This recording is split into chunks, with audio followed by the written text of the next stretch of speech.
Pendidikan itu tidak penting di Indonesia.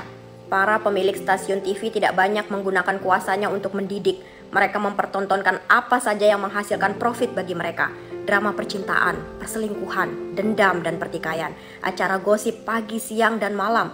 Apa yang bisa dipelajari anak-anak kita dari semua itu? Persentase tontonan edukatif dan yang non-edukatif jauh tertinggal. Pendidikan itu tidak penting di Indonesia.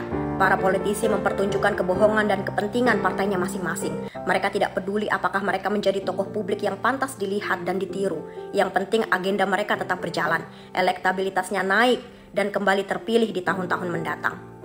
Pendidikan itu tidak penting di Indonesia.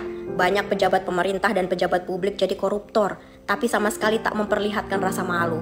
Mereka tidak berpikir dan tidak sadar yang dilakukannya bisa menghancurkan generasi ini dan generasi mendatang. Pendidikan itu tidak penting di Indonesia. Lebih banyak para public figure memilih memamerkan Lamborghini, barang-barang bermerek, memperlihatkan harta-hartanya. Mereka tidak mau menyuarakan tentang pentingnya pendidikan dan menggunakan ketenaran untuk memperbaiki negerinya. Hasilnya, generasi kita berlomba untuk menjadi viral, terkenal, dan kaya saja. Pendidikan itu tidak penting di Indonesia, karena masih banyak orang tua berpikir bahwa kewajiban mereka menjadikan anaknya berpendidikan dan menjadi manusia yang luhur cukup dengan mengantar dan menjemput anak mereka dari sekolah saja. Sejak anaknya masuk SD hingga lulus SMA, terfikirkah untuk membeli buku-buku parenting atau buku yang membekali mereka tentang pendidikan anaknya?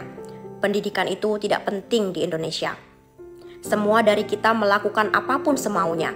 Kadang tak peduli bahwa kebebasan kita terikat tanggung jawab dan semua tindakan disaksikan anak-anak. Jika ada kasus besar, ada yang salah dengan anak-anak baik di sekolah maupun di luar sekolah, kita akan meminta Menteri Pendidikan untuk berkomentar dan menuntut pertanggungjawaban. Pendidikan itu tidak penting di Indonesia.